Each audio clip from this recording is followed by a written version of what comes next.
പൊരുത്തത്തെക്കുറിച്ച് പറഞ്ഞാൽ സാധാരണഗതിയിൽ എല്ലാവരും 10 പൊരുത്തങ്ങളാണ് നോക്കാറുള്ളത്. ആ 10 പൊരുത്തങ്ങളെന്ന് പറയുന്നത് പരസ്പരം കോൺട്രഡിക്റ്ററിയാണ്. പക്ഷേ ഇതിനൊക്കെ ഉപരി നമ്മൾ നോക്കേണ്ടതെന്ന് പറയുന്നത് പ്രധാനമായിട്ടും മാനസിക രോഗങ്ങൾ ഉണ്ടാകാനുള്ള സാധ്യതയുണ്ടോ, ഇല്ലെങ്കിൽ സന്താന ഭാഗ്യമുണ്ടോ, അങ്ങനെയൊക്കെയുള്ള കാര്യങ്ങൾ, അല്ലെങ്കിൽ ദരിദ്രയോഗങ്ങളുണ്ടോ, രാജയോഗങ്ങളുണ്ടോ. ഇപ്പോൾ രാജയോഗവും ദരിദ്രയോഗമുള്ള 2 ജാതകങ്ങൾ നമ്മൾ ചേർക്കാൻ പാടില്ല.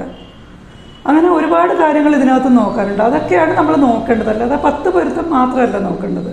പിന്നെ പാപസാമ്യം, ഒരു ജാതകത്തിനകത്ത് എത്രത്തോളം പാപഗ്രഹങ്ങളുടെ പ്രസൻസ് കൂടുന്നോ അത്രത്തോളം ആ വ്യക്തിക്ക് മെൻ്റൽ പവറും ഫിസിക്കൽ പവറും അതുപോലെ തന്നെ വിൽ പവർ, എല്ലാ കാര്യങ്ങളും ചെയ്യാനുള്ള വിൽ പവർ, ഇതൊക്കെ ഭയങ്കരമായിട്ട് കൂടുതലായിരിക്കും. എത്രത്തോളം പാപഗ്രഹങ്ങളുടെ പ്രസൻസ് കുറയുന്നോ അത്രത്തോളം ആ വ്യക്തി തീരെ ഒരു പാവം എന്ന് പറയുന്ന പോലെ ആയിപ്പോവും.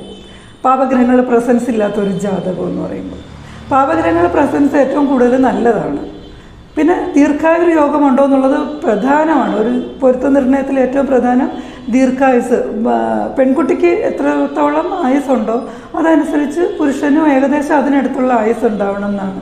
ഒരാൾ ദീർഘായുസായിട്ടും ഒരാൾ അല്പായുസായിട്ടും പോയാൽ പിന്നെ ഒരാൾ ജീവിതകാലം മുഴുവൻ ഒറ്റയ്ക്ക് ജീവിക്കേണ്ടി വരത്തില്ലേ. അപ്പോൾ അതിൻ്റെ കാര്യങ്ങളൊക്കെ നമ്മൾ പ്രധാനമായിട്ട് നോക്കേണ്ടതുണ്ട്. അതൊക്കെയാണ് പൊരുത്തം നോക്കുമ്പോൾ